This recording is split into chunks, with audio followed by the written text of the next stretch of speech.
everybody. Welcome to The Sweat, presented by DraftKings on Bally Sports Networks. I'm your host, Jessie Coffield. 1 hour of DFS and sports betting advice is coming your way, leading you up until kickoff at 1 p.m. And guys, this could be the beginning of what could be your journey to becoming a millionaire. That's right. Our DraftKings Week 7 Millie Maker is live in the lobby right now. This week features a $3.5 million prize pool and, of course, a fat millie for first place. And coming up in this show, we're going to actually talk with one of our past winners, who also earns a seat to our DraftKings Tournament of Champions, by the way, the ultimate DFS contest for the best of the best in fantasy, which will take place in January. The winner will also walk away with another $1 million and that sweet ring. All right. So we have just under an hour to lock, so go check out that contest right now. So tons of fantasy advice coming up throughout our show, but we like to start things off with a little sports betting advice. Nobody does that better than my co-host, Emerson Lotzia, standing by with a panel of experts. Take it away, E. Thank you so much. No one on this planet does it better than TV's Jessie Coffield. Oh, right, yeah. She's great. DraftKings contributor Shirag here, Steve Buchanan, Julian Edlow here. This is Early Edge, guys. You share with us your favorite bets of the day. Steve, I want to start with you because you're the only one whose bet was right last week. Oh, hey, Julian, I didn't see you there. What do you like this week? What's your favorite bet? Yeah, going with the Packers at -8. It's dropped to -8. Going against the Washington football team. Like, I can't get over how bad the Washington football team's offense was last week against the Kansas City Chiefs. You should be able to score against the Kansas City Chiefs. You got an update for me? Yeah, it looks like it's -8.5. 8.5. Okay, that's all right, though, because, look, I think that the Packers should have no problem beating the Washington football team in this game. Like I mentioned, for the offense to look as bad as they did last week against the Chiefs, who coming into that game had allowed the most points on average to any team in the league, over 32 in that point. That's why I like the Packers in this one. Aaron Rodgers, from a fantasy perspective, should be one of the better quarterbacks because his ownership is going to be super low. There's a lot to like about this game. Like the Packers team total over, like them at 8. I'll take them at 8.5. You can also tease them down, Julian. You can tease them down at 2.5. Okay. That's something too as well. Could we? Packers all over the place for this game. Who's got a reason here, though, to take Washington and the points? Do you? No?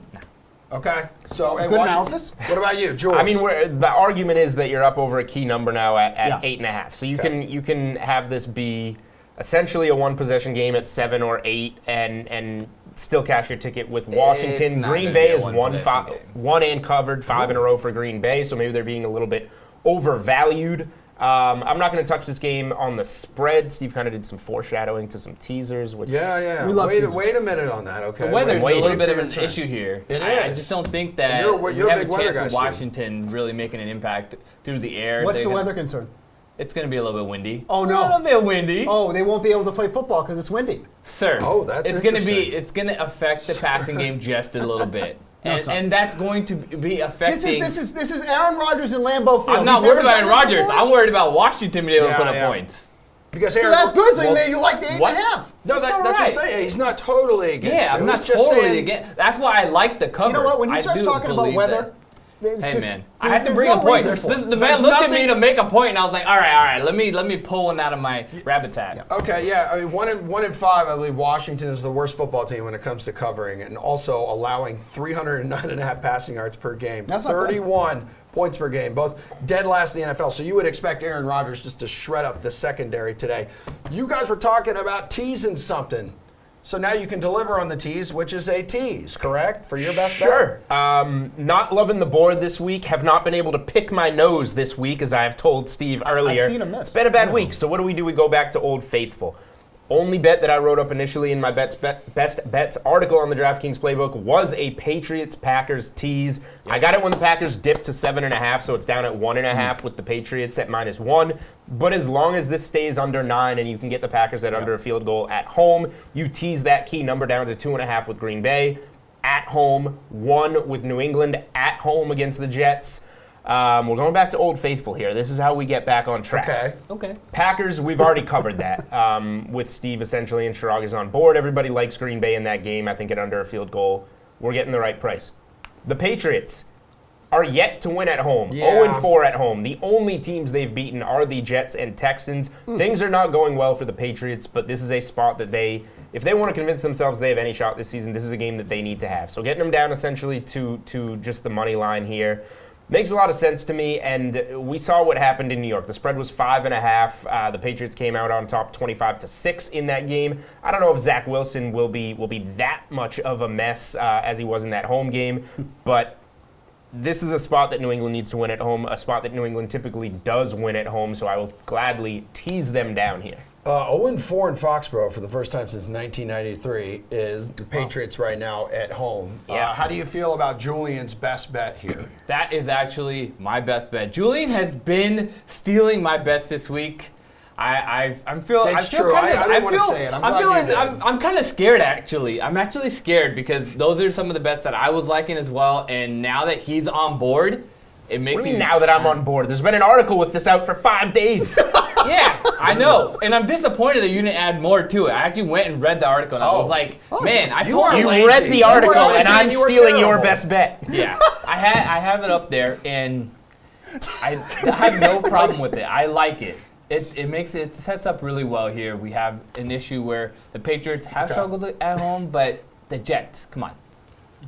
We know you like the Green Bay side of this. Of course. But the Patriots side, does this make sense as a teaser in your eyes? No, it absolutely does too. But like when you look at what both teams have done against the spread, they've gone a combined 3-8 against the spread so far this season. Not good for either side. But the biggest thing for me is, and one of the big reasons why the Patriots are able to win that game handedly, is they consistently got. Well, I like this two-shot. I was going to say, I love when Steve and I are here just yelling together at the screen. But they consistently got pressure on Zach Wilson. That's been one of the biggest things for Zach Wilson, and that's what Bill Belichick is going to draw up, getting that pressure on the rookie quarterback. He was not able to overcome that in that first matchup, and really nothing has changed since then. Obviously, Zach Wilson has taken some strides as a passer, as a quarterback overall in the NFL, but the Patriots, this is what they're good at. Bill Belichick going against rookie quarterbacks, almost an immaculate record in that sense. The Patriots should be able to win this game. When you tease them like that, you just need them to win the game. So I think I was going to give you a pat on the back and say, catch your breath. We like this. You guys, 2 peas in a pod. That's us. Bring us home. Early edge, your favorite bet is a team that has not been great at covering the spread a whole lot. They're coming off an awesome game against Washington. I believe the Chiefs have found their offense now. Yes, Washington is not a great team, and the Chiefs have struggled. Against the spread, they have not covered the spread in 9 of their last 10 games against AFC teams. The Titans, an AFC team. Playing at home after that emotional win on Monday night against the Bills, I just believe that there's a situation here where the Chiefs are able to cover. The weakness of the Titans, they struggle against the pass. Yes, the weakness of the Chiefs is they really struggle against the run. So they're going to see a lot of Derrick Henry in this matchup. But I just believe that Patrick Mahomes has found something now. Tyreek Hill should be able to exploit this offense. I think with the amount of points that's going to be scored, we'll see this coming down to the last drive and Patrick Mahomes punching it into the end zone, being able to cover. This line has moved 1 whole point towards the Titans, so I think that gives me a little bit of an edge towards the Chiefs. Yeah, Jules, Chiefs were trailing at halftime against Washington. They came out and just destroyed them in the second half, 21-0. Do you feel like that has instilled, obviously, a lot of confidence in bettors here to lay the points against Tennessee? I mean, the splits here from DraftKings Sportsbook are relatively even on both sides when it comes to the spread. So bettors, after kind of chasing the Chiefs since mid last season when they had covered, I believe it was 15 of 17 in a row, and now they are 3-13-1 against the spread in their last 17. Bettors are starting to, it took them a while, but starting to catch on and kind of fade the Chiefs a little bit. Anytime you see the Chiefs as a -4 favorite and the money relatively even, that's not something we've seen over the last year or so. For me, I think that we are going to start getting value on the Chiefs, and I think that some of the more advanced analytics show that the Chiefs have some ground that they can make up this season. Some unfortunate bounces their way, and Mahomes and that offense are going to start clicking. So the defense has to be better for Kansas City for sure, but this is a spot where I just see Mahomes and the offense getting after it. I don't mind. I like Kansas City -4. It's not something I'm on myself. I'm kind of split. I think the Kansas City team total, I believe it's around 31. The over there is a pretty good look. Yep. Just that you don't have to worry about Tennessee playing, keeping up with them there with Derrick Henry and those wide receivers. I was going to say, A.J. Brown's active. Julio Jones is active. That's all official. Henry is healthy. Titans 4-1 ATS across their past 5 games. Like, overall, would how much would you consider, I guess, going with the Tennessee side of things? I mean, I think the Titans could actually, win this game outright too, as well. So that would, have me on the Tennessee side here. And the thing that continuously gets me is that the Chiefs are 10-15 against the spread since the beginning of last season. And then you mentioned all those wide receivers that are active. Ryan Tannehill is not going to be afraid to go downfield. And you look at the Chiefs; they've allowed an average of 8.6 yards per pass attempt. That's one of the highest in the league. So now you have Jones active, you have Brown active. He's going to be going down the field, and then that's even before you mix in Derrick Henry getting in the mix as well. So I think there's a lot to like on the Tennessee side, getting them as underdogs in this matchup. They're 4-2 against the spread. That's one of the better marks in the league. I'd side with the Tennessee side in this one. Oh man, I was just checking out DK Sportsbook too. That total is already up to 58.5. Yeah, it's going to keep going points too. Scored in this game with both teams struggling to defend the pass. Yep. Guys, good stuff. Appreciate it. You three are just getting started though here on the Sweat. We're going to poke over to the fantasy side of today's slate, starting right now with our good friend Pat Mayo. He's breaking down some of his favorite DFS game stacks for today. I'm Pat Mayo with your Week 7 DraftKings picks, the games to stack this week. On the 10-game slate, it's slim pickings, to tell you the truth, because all the stacks that you want are going to be super expensive. So I got 2 game stacks and maybe one option that I really like to go with here. Number 1, jam in as many Titans and or Chiefs as you can into a lineup. That is by far the highest total game of the week. It's infringing upon 58 points in some spots right now. The issue is it's going to be so expensive if you want all the key pieces. And by that, I'm talking about Mahomes, Henry, Tyreek Hill, Travis Kelce, and even A.J. Brown, if you can slot him in, that maybe you want to go to a cheaper option. Maybe you don't overload on that game. Maybe you just play 2 and 1 with a bring back from that contest. Or maybe you get away from that game entirely, stack a different quarterback, and use Derrick Henry and Darrell Williams Derrick Henry is going to be a high-owned piece, but Williams seems like he might get left out of the shuffle. If they continue to run him like they did a week ago, that could still pay positive fantasy points for your team at a much cheaper option that allows you a stack in a different game that is just overall much cheaper. It's really hard to make Chiefs and Titans lineups if you want to do the full shebang. I suppose Mecole Hardman down at $4,300 is the salary saver, or instead of using A.J. Brown with Derrick Henry, you use Anthony Firkser with Derrick Henry, and then that's $3,100, and you can get away with that. But that's probably not the best upside that you're looking for from that game. That is just getting access to the game, and since it's 8 points higher than any other of the game totals on the Week 7 slate, it's likely something that you want to do.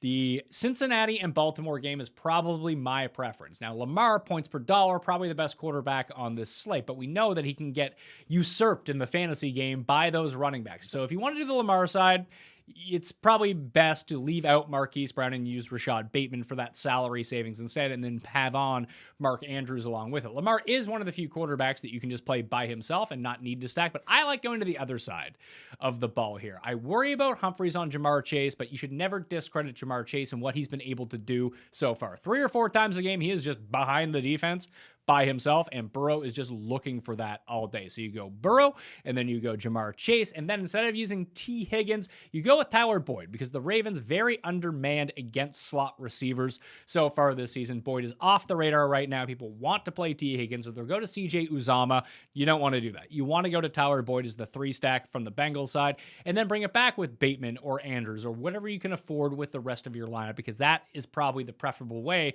that this stack works out. Baltimore rushes. They jump out to an early lead. They continue to run. Cincinnati has to pass the entire time, which just funnels points to your entire stack. Now, the other game stack, which I don't mind, is the Tua side, or it could be the Matt Ryan side. Just that game in general reeks of no defense to me. So you can go Tua, Waddle, Gesicki. That's easy stuff. Then you pick one of the guys on the Falcon side of the ball to bring it back with, whether it be a returning Ridley, whether it be Pitts, Cordero, Mike Davis, doesn't matter. Or you can go to the other side of the ball and say, you know what, Gesicki's going to get his in this game. Even with Devontae Parker back, Tua loves Gesicki. So Gesicki is your tight end. Maybe you want to play Gesicki and Pitts as a double tight end. That's risky biz, but you can get away with that. Other than that, you can go with Matt Ryan, Kyle Pitts, Calvin Ridley, bring it back with Gesicki, bring it back with Waddle, whoever it is on the Dolphins that you want to go with, you can bring that back. That's going to be a very low-owned game stack versus those other two, and allows you access to some of the higher-end running backs on the slate, whether it be Derrick Henry or whether it be Darrell Henderson on the Rams in a huge spot against the Lions this week.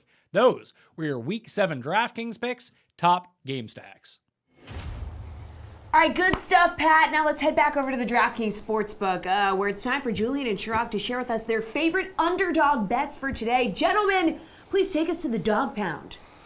Thank you, Jesse. We are going to dive into the dog pound here. Chirag, we're going to talk about a couple underdogs that we like on this Week 7 NFL card. Maybe even some teams that we think can win outright here. Chirag, what do you got for me for a dog?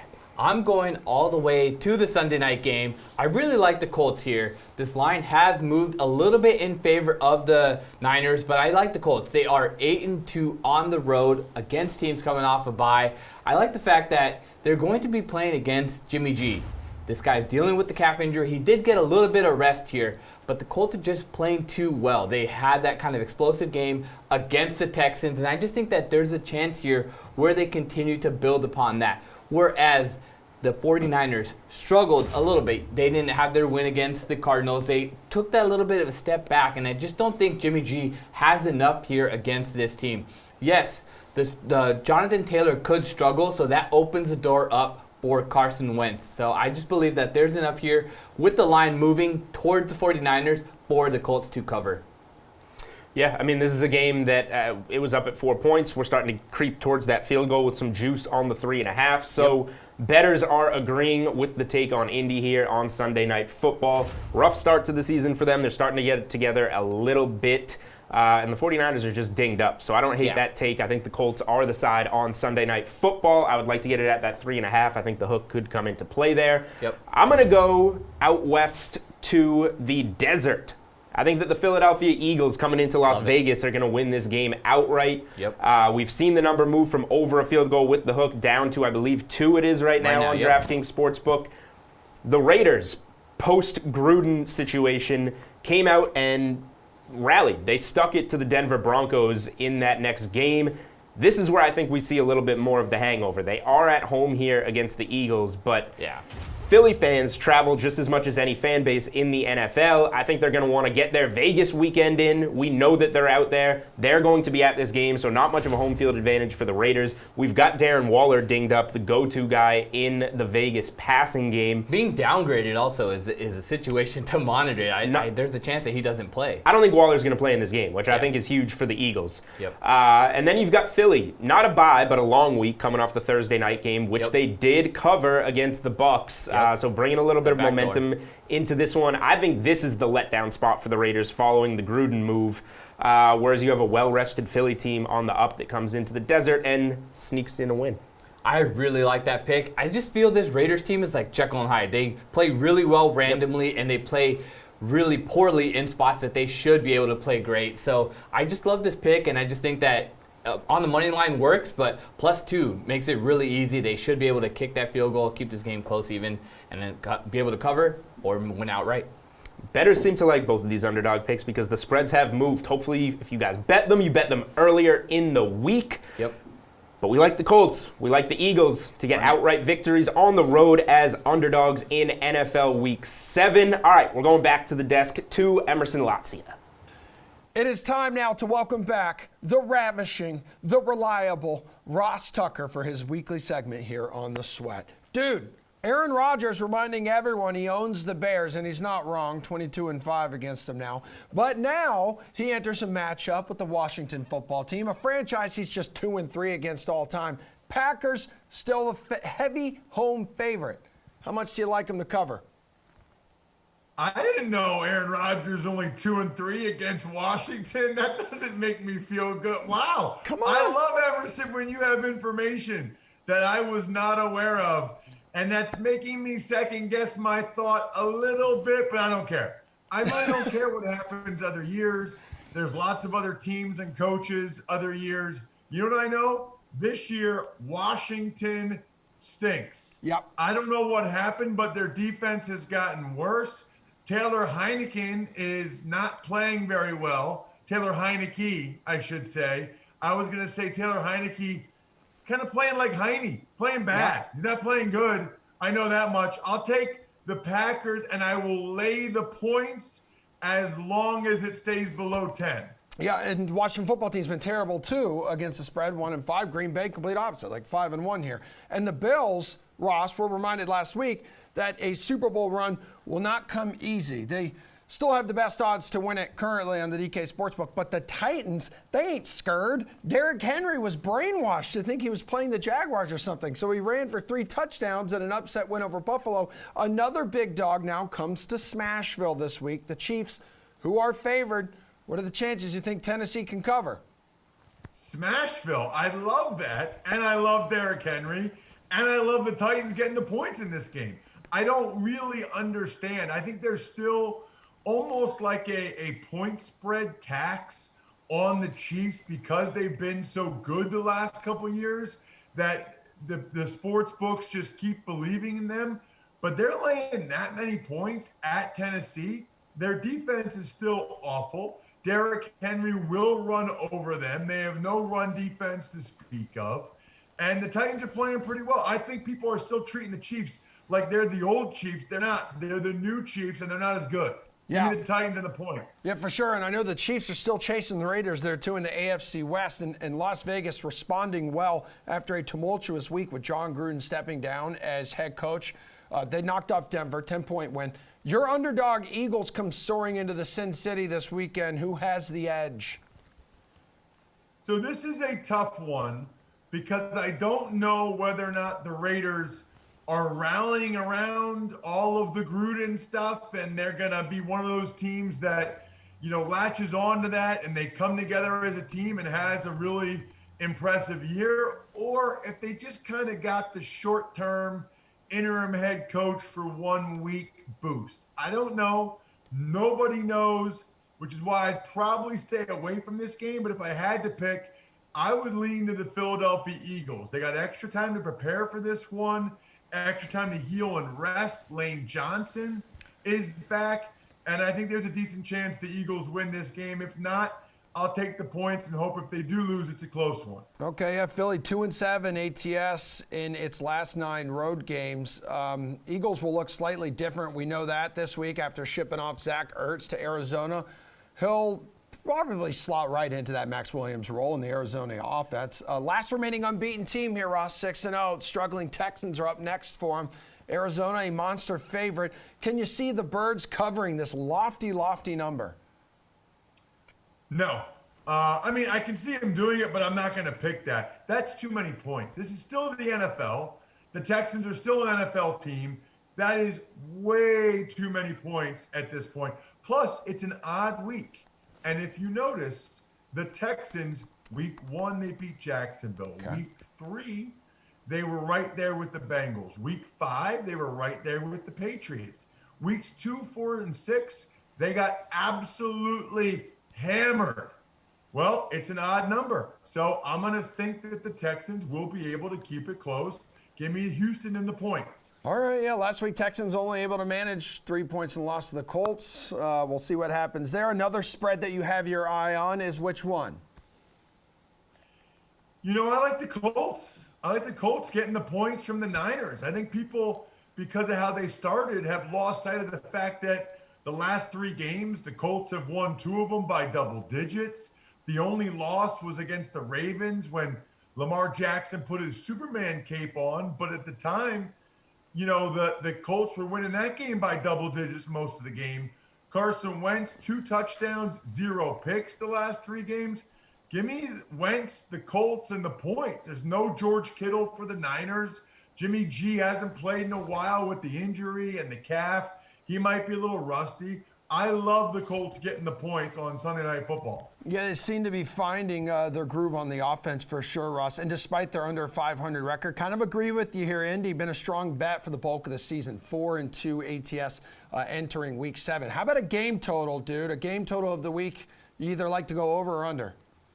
Well, I'm going to give you one in what I think is the game of the week.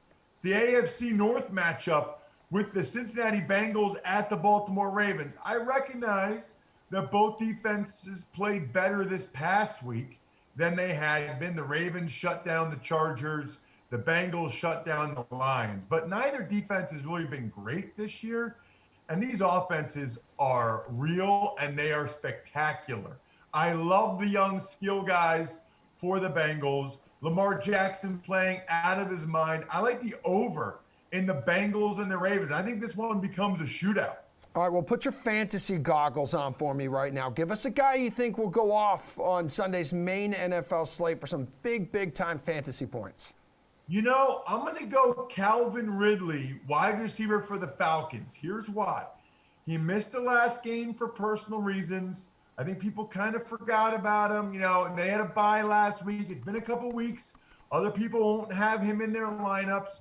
The Dolphins secondary, in particular the corners, have been ravaged by injury. I think it's a really good spot for Calvin Ridley and the Falcons to have a big day and Ridley to score a bunch of points. Ross Tucker, we love you, man. Until week 8. Peace out. Sounds great.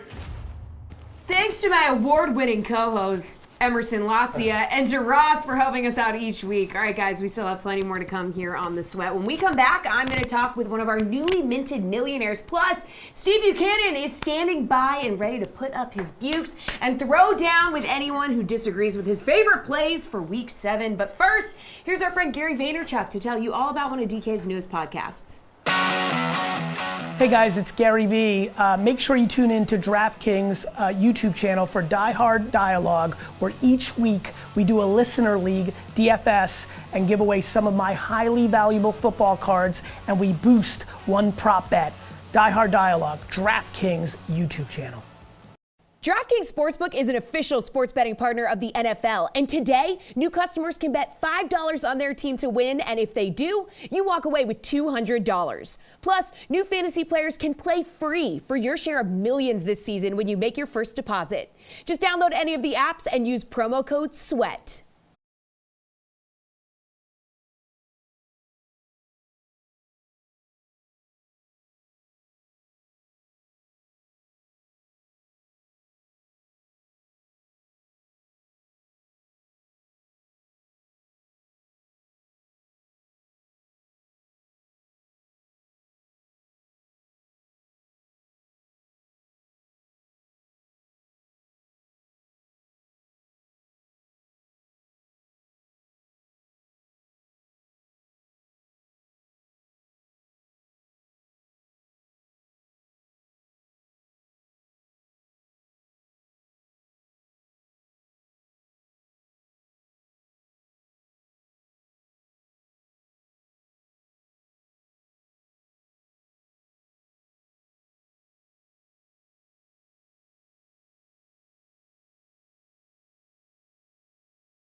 Welcome back to The Sweat, presented by DraftKings on Bally Sports Networks. You are looking at last Sunday's $1 million lineup, courtesy of Bull Nasty. Congrats to them on taking down our Week 6 Millie Maker contest. Was able to escape with a life-changing win despite just 15 points from Baker as his quarterback. 6 guys scoring at least 24 points for him, including some at wicked low ownership like Donovan Peoples-Jones and Noah Fant.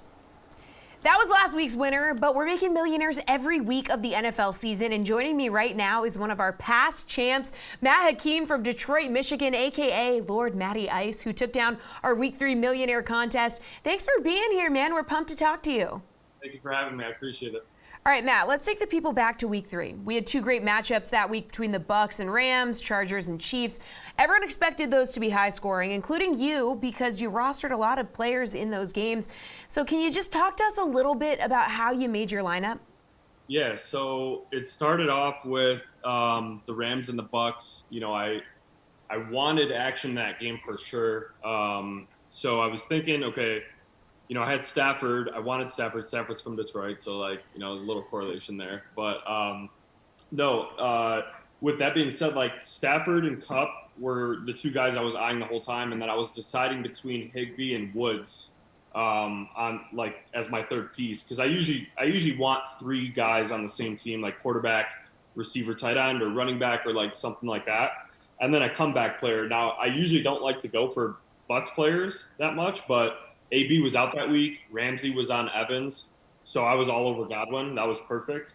And that's how my team was built. Like, it started with that stack. And then Clyde Edwards was 4,800. he was the same price as Jeremy McNichols, so that was a no-brainer. And Mike Williams has been going off every single week. You know, those first 2 weeks he was going off, and that was a no-brainer too. So I wanted action in that game. And then I kind of pieced it together with Barkley for like 6,300 against Atlanta at home. And then Madison, I literally woke up that morning. I did not know Madison was going to be in my lineup because I didn't know if Dalvin Cook was going to play. So that it all just kind of came together like Sunday morning. I finalized the team at like probably 11:30. So I got to ask, your DK username is Lord Matty Ice. Of course, Matty Ice, Falcons quarterback Matt Ryan's nickname, but no Atlanta players in your lineup that week. What's up with that? Because I'm the real Matty Ice, that's why. Oh, okay, so this is your nickname too. My nickname too. Okay, so how'd you get that nickname? Honestly, I think when I was like maybe 13 or 14, I think somebody just said that, and I just like went along with it. It might have been like my BBM name, like back in the day with BlackBerry. Like, I don't even remember, but yeah. Maybe it was your AIM username. Who knows? All right. Chargers receiver Mike Williams was really the play that put you over the top, right? He went for 122 yards, 2 touchdowns, and just 6.8% ownership. So how much do you love Mike Williams now? I love Mike Williams. I DM'd him on Instagram and Twitter. I didn't get a reply back. So if you guys can help me get in touch with him, that'd be great. I want to take him out to dinner or something. All right, we'll try. We'll tweet this at him. We'll try and get that done for you. So you were almost 9 points clear of Keurig, who came in second place. I don't know if that's how you say that username, but I'm just guessing here. Can you take us through what this sweat was like for you? Was it ever close? Were you freaking out? Yeah, I was. So I was with my family and my friends. Like we all just watch football, obviously every Sunday, like normal. But like we were watching the games, like not really thinking anything of it. Like I think at one point I was in like 300th place out of like 7,000 people. So I was winning decent money, you know. And I had a lot of guys in the afternoon, so I wasn't really like high up there until the really like at the way end. But when I realized like I had a chance was when like the Rams game was turning out to like Stafford was slinging it and Kupp and Higbee were going off, and I just like I started realizing like, man, I have so much more time remaining than everybody around me. And like I'm scrolling up, I'm scrolling down, I'm seeing like who I have to avoid. And I've been playing on DraftKings for like probably 5 years now, and I've had so many like close calls, and you know, it didn't hit the big one, but that's why I really didn't think like anything of it until the last play of the last game, which was like Miami against the Raiders. I think it went to overtime that week. But and nobody even had anybody in that game. But I was just like freaking out. I was in shock. I don't even know what happened. I blacked out probably. I really don't even know. It was crazy. I was gonna say. So the game's end. You're sitting there in first. Is your family still there? Can you describe the feeling you had when you realized you just took home $1 million? Yeah. My parents were upstairs getting ready for a party, and like my friends were all like FaceTiming like my other friends, and like my brothers were going crazy, and like. Really, at the end, it was like probably like 7:30 or something. My mom came downstairs. She's like, "Why are you guys like screaming? Like, what's going on?" And so I was like, "Yo, like, you gotta call Dad downstairs like right now." And on the final like play of the Miami game, I think it was like a field goal miss or something. I literally just like recorded me saying like, "We just won $1.3 million," like, and they were freaking out. They had no idea. And that is a lot of money, man. Any big plans for the money that you won? Well, I just booked a trip for my family for Florida for New Year's, so that's gonna be nice. But I'm also gonna fly out my parents to Europe. I'm gonna help them travel the world. They haven't gotten a chance to see Europe, so. That's wow, son of the year.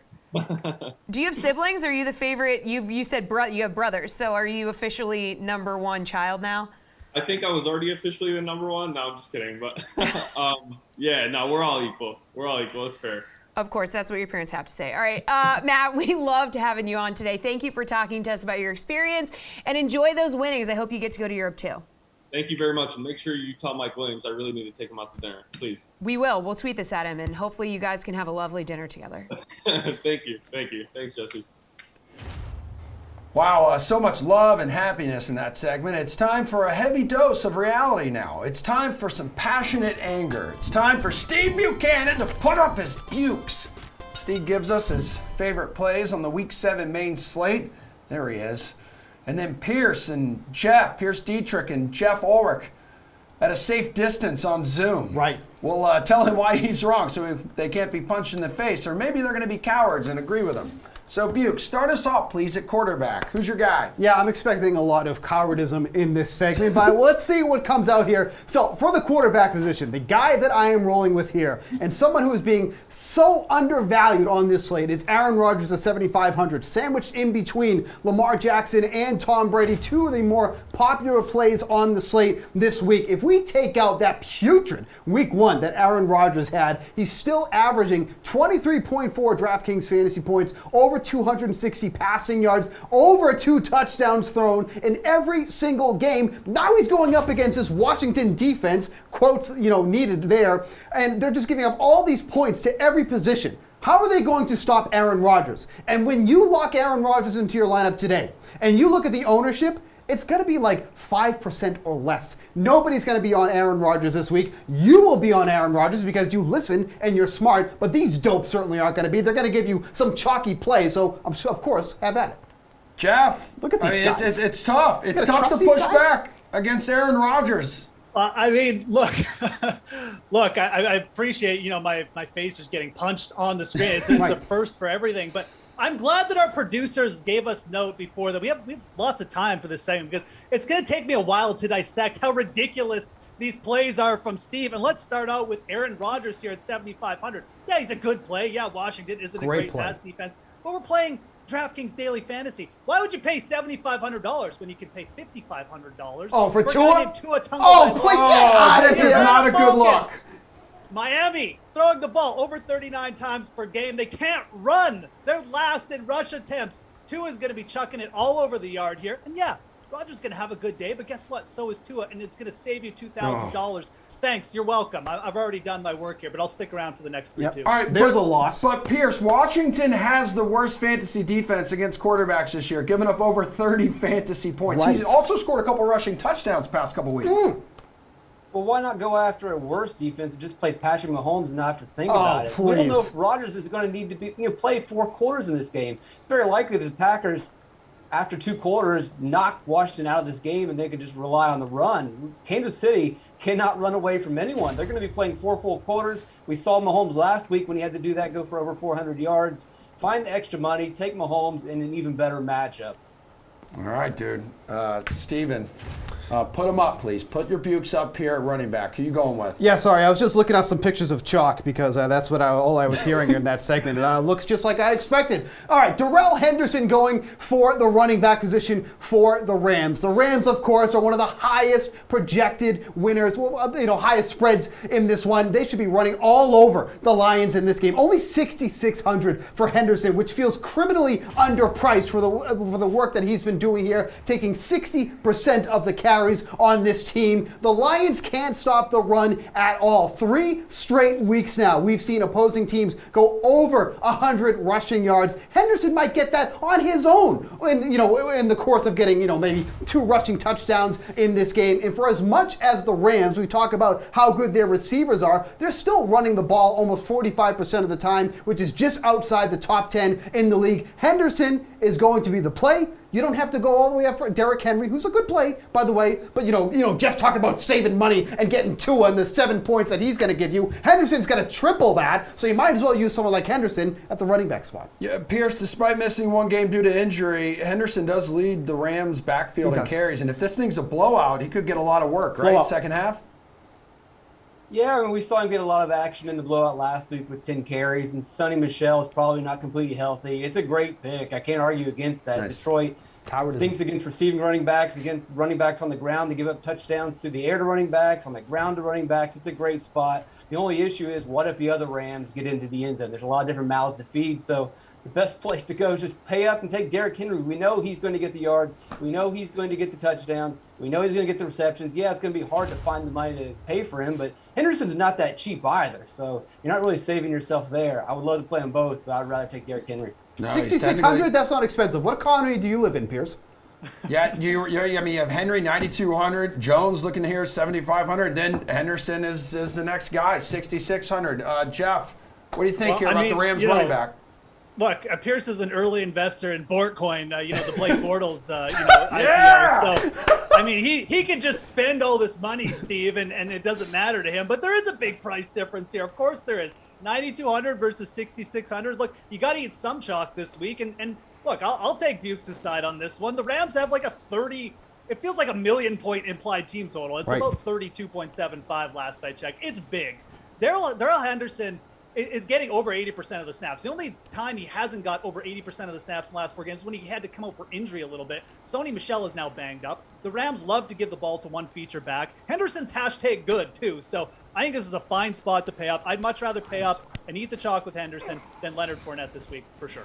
Well, at wide receiver here, Steve, when in doubt, always start whoever is playing the Giants, right? Of course, and I mean, I don't know who the Giants were even running out on the field this week. I don't even think they know who they're running out on the field this week, but I'm going right back to DJ Moore. You know, obviously there's been a lot of talk about Sam Darnold, you know, really kind of showing how he really is over the past 3 weeks. 6 of his 7 interceptions were thrown over the past 3 weeks. He's not going to be getting a lot of pressure under center this week. The Giants have no pass rush at all, so he should be able to efficiently be able to get to the ball to DJ Moore. They've been trying to get Robbie Anderson involved. He has like 10 catches on his last 29 targets, so obviously that experiment is just not working, but DJ Moore should be seeing the majority of his coverage against James Bradbury, who's been a massive disappointment so far this season, allowing an average of 12.7 yards per receptions on the 26 catches that he's allowed, 4 touchdowns allowed too as well. More double-digit targets in 4 of the 6 weeks for the Panthers. This is the week where the Panthers get back on track. DJ Moore gets back on track. Yep. Sam Darnold gets back on track. DJ Moore this week, wide receiver. That's your guy. I mean, Jeff, he's run to a little slump here the past 2 weeks, but is this the week he breaks out of it? Are you describing Buchanan or DJ Moore? I mean, I don't know. It feels like he's in a bit of a slump here with the DJ Moore pick because I'm kind of mad about this one. I mean, look, Sam Darnold, 41% completion rate. I know it's the Giants, but my God, that was horrible last week. And look, what did teams do against New York? They actually run the ball. The teams are averaging over 135 yards rushing against the Giants. I think you're going to see a rush-centric approach here by Carolina after Darnold played so badly. And the biggest thing is here, I just think there's better plays in this range. I like Terry McLaurin a lot better. Again, you've got Washington coming in a situation where they're going to be chucking it a lot. McLaurin his target share is like 40% on Washington. So I think that's the better play personally. Sorry, Steve. Maybe you'll break out of this slump with your next pick. But Pierce, the Giants have given up over 26 fantasy points a game to wide receivers this year. Yeah, Pierce. Yeah, well, James Bradbury had an 81 PFF grade last week, so I think he's going to start to bounce back. I know the Giants don't have a pass rush, but the Panthers don't have an offensive line. They haven't had an offensive line for a while. Darnold's dealing with a 30% pressure rate, 25% bad pass rate in 2 of the last 3 games. Nothing against DJ Moore, but the guy that's got to get the ball to him, you just can't count on him. You can't trust him. And the Panthers' offense under offensive coordinator Joe Brady, it's just not a good system. You can't count on it. Maybe he comes through, but it's very inconsistent. I don't like the play. Steve, at tight end, you're going with a guy whose salary has increased almost $1,000 compared to last week. Yeah, but that's totally fine because he's still only $3,700. Ricky Seals-Jones absolutely taken a stranglehold on that tight end 1 position ever since Logan Thomas went on the IR. All Seals-Jones has done in the past 2 weeks as he's become the tight end 1 is produce already 4 red zone targets in the 2 weeks that he's been here, 15 targets overall in 2 weeks. He's going to get exactly that type of production once again in this game with the Packers. There's a nice little game stack for you. So you take Rodgers, you take Devontae Adams, you run it back with Ricky Seals-Jones because he's going to be the only guy on that team that's going to be able to produce something in this game at 3,700. There is literally no reason why you can't take Ricky Seals-Jones with someone that has the touchdown upside that he has, the target share that he has. These dopes are going to try to argue it, but deep down inside, I know both of these guys personally. I know that they like this pick, but for the sake of content, for the sake of the show, they're going to try to tell me that they don't like it. So don't believe anything they say. It's hollow because this is the play at tight end this week. I mean, Jeff, you mentioned how much you like Scary Terry, and this guy is second in target share the past couple weeks, right behind him. It's true. Now, it's a scrubby tight end, so of course, Pierce and I love these plays. I mean, this is like right in our wheelhouse. We were probably going to talk about even worse tight ends than this, but I think it's a safe pick. I mean, I do. He's second, and he's essentially the second wide receiver right now. And Ricky Seals-Jones is a converted wide receiver. I mentioned already they're coming in as underdogs. You expect Taylor Heineke to push for 35 pass attempts. The problem with Seals-Jones is there's not like a big yards per attempt here. Like you're not going to get like a 100-yard game from him, but he's probably going to have a chance at some red zone targets. So, it's tight end. Look, I mean, you could I could make a good case for maybe Ferkser or CJ Uzoma, but those guys' floor are so bad. Ricky Seals-Jones is a safe play. He's probably the best play in this range. It's tight end. Like, is there really any good plays other than like Waller and Kelsey? Not really. So. Okay. Pierce, you think he could reach fantasy relevance here at this cheap price point? Oh, yeah, definitely. Under $4,000, he is the tight end play. But there is one concern. The quarterback is Taylor Heineke. He is not a good quarterback. He can let us down. I let you down last week if you played anyone else on the Washington team. But they are going to the tight end a lot. You would think in this matchup against the Green Bay secondary that can be exploited that they would take shots downfield, but it doesn't seem like Washington's concerned about doing that or allowing Heineke to move outside the pocket. So he's going to continue to check down and throw these passes to the tight end. It's a very safe play. That's great. Good stuff, you three. Thank you so much for playing nice. Now for all of you watching, take the knowledge you just gained here and go enter our Week 7 Millionaire Contest. Total prize pool this week, $3.5 million with that $1 million top prize. And of course, the winner gets that entry into our Tournament of Champions live final, which is another shot at a fat bag stuffed with $1 million. We will be right back to dive into some primetime action, primetime DFS picks with Pierce and Jeff right after this break. DraftKings Sportsbook is an official sports betting partner of the NFL. And today, new customers can bet $5 on their team to win. And if they do, you walk away with $200. Plus, new fantasy players can play free for your share of millions this season when you make your first deposit. Just download any of the apps and use promo code SWEAT.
What's up, everybody? We brought you a ton of DFS and sports betting advice for the Sunday main slate. Now let's look ahead to the final two games of Week 7. DraftKings contributors Pierce Dietrich and Jeff Ulrich are here with me to give us their primetime picks. So let's get into it, starting with Sunday Night Football.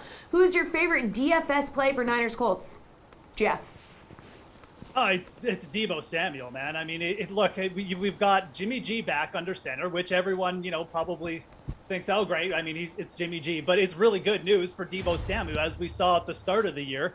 I mean, this is a player who's averaging over 10 targets. And, yeah, he saw a dip in his production with Trey Lance against a good Arizona defense. But every other time you've seen Deebo Samuel go up against a slightly weaker team, you've seen big targets, and you've seen production. I mean, this is a player who's averaging over 17 yards per game. And for DFS purposes, he's only the 5th most expensive person on the slate. I haven't even mentioned how bad the Colts secondary is. They're a complete funnel to the pass defense. They're 5th last in yards per attempt allowed. Deebo Samuel is going to bounce back here in a big way, and he is too cheap in the spot. I love him for a captain's play. Pierce, Colts at Niners. What is your favorite DFS play in this one? I'm going to stay with San Francisco, attack that pass defense, give you a value play so you can fit in everybody else. Ross Dwelly. I know he didn't have a big game in his last game, but you got to realize Arizona is number 1 against tight ends. The Colts, on the other hand, have the 26th ranked defense against tight ends. Played 91% of the snaps last week, ran 19 routes. Didn't have a lot of play or a lot of action, but again, it was a tough matchup. Also, we've got some weather concerns tonight, so tight ends typically run these shorter routes. You can see him be more active maybe than Samuel. Jeff, you're sticking with your boy Deebo Samuel for your favorite bet for tonight. Yeah, absolutely, Jesse. I mean, over 60.5 yards receiving, like that's it. That's all we're getting. Again, this is a player who the last 2 seasons, just in terms of average yards after the catch, he leads the league. He's averaging over 17 yards per catch, like I said, and he's still averaging over 10 targets on the year. I haven't even mentioned how bad the Colts secondary is, and we still only have a receiving prop here of 60.5 yards. I'm not sure if they're just expecting this game to be so slow and so boring with a low point total, but you know, the way to play Indy, and we saw this last time against Baltimore. If you open it up in the pass game, you will hit big plays. Deebo Samuel is the big play. He's the alpha in this Kyle Shanahan offense right now, and I think this total is way too low, so I love attacking Deebo Samuel's receiving yards prop with an over this week. All right, Pierce, what's your favorite bet for tonight? 49ers -4. The Colts and these AFC South teams don't really play well in the weather. They play dome games. They play the games in Jacksonville and Tennessee, so I don't like them in this weather environment. Also, the secondary is terrible. The secondary was terrible to begin with, and they've lost 2 cornerbacks and a safety. There's going to be a lot of an opportunity for San Francisco to move the ball. Plus, you know, on paper, it says that they have the #1 run DVOA, but if you look at the regular metrics, this is just an average run defense. So give me San Francisco. All right, on to Monday Night Football. Saints at Seahawks. Pierce, what's your favorite DFS play in this one? Alvin Kamara. Seattle is terrible against running backs on the ground. They're terrible against running backs through the air. We haven't seen Kamara play a big part yet, but that's because Seattle really hasn't played anyone yet. So the Saints haven't played anybody yet. So I'm going to go with them, especially considering that the Saints are going to be without a couple receivers in this game. You can see them also lining up in the slot and being very active in this game. All right, Jeff, who are you going with for your favorite DFS play? Yeah, look, outside of Alvin Kamara, I mean, the fantasy potential / just players in this game they're hashtag not good, right? Like, it's going to be an ugly game. So, you know, Pierce mentioned, you know, kind of a no-name tight end in the last game. I'm going to do the same thing and bring up Adam Troutman here. We know Marquez Callaway is going to be the #1 wide receiver, and we know Kamara is going to be involved, but, like, who else is there? Troutman it played over 80% of the snaps for New Orleans last week.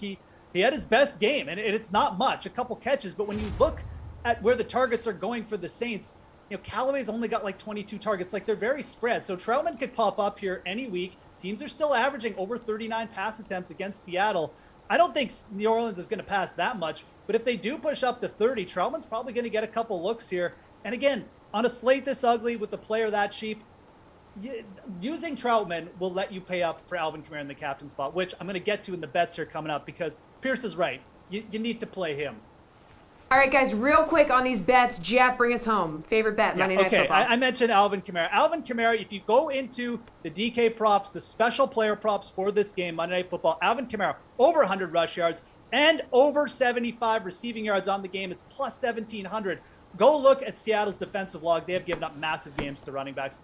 Kamara's going to smash in the spot. Pierce, where are you going? Kamara over 30.5 receiving yards. He'll smash against Seattle. Also, with Deontay Harrison and Hogan out, he will line up as receiver. A lot of opportunity there.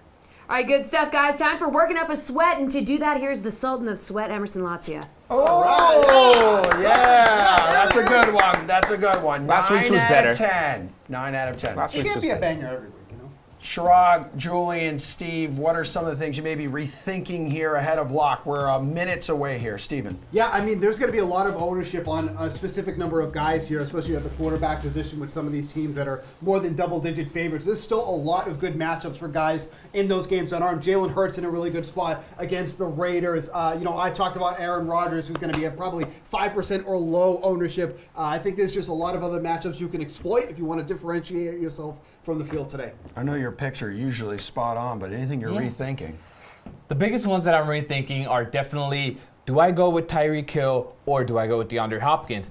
Or do I switch my lineup a little bit and go with Derrick Henry there? You really can't go with both Tyreek Hill and Derrick Henry in this matchup. I do like the stack, but it just makes it difficult. So I just think picking one, I'm siding right now with Henry, spending up, and going with the McKissick value because I think the Washington football team will have to throw to keep up with this game and kind of a little bit of dump offs there. But that's the biggest debate for me right now. Which move should I make?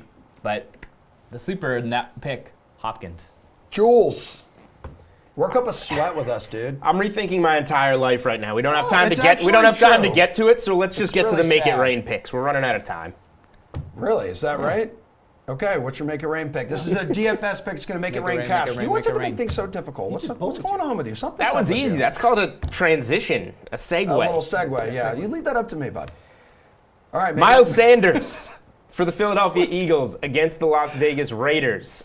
The Eagles have had, about 10 days off to prepare for this game after a decent showing, a backdoor cover on Thursday Night Football against the Tampa Bay Buccaneers. The Raiders get the big win against the Broncos, but trending in the opposite direction. They've been against the running back position so far. The big thing is the Eagles weren't having any success in that Tampa game until they started handing the ball to Sanders, and you saw the crowd reaction. That's what Eagles fans want. Not that the Eagles should do what their fans want, but it worked against the league's top run defense.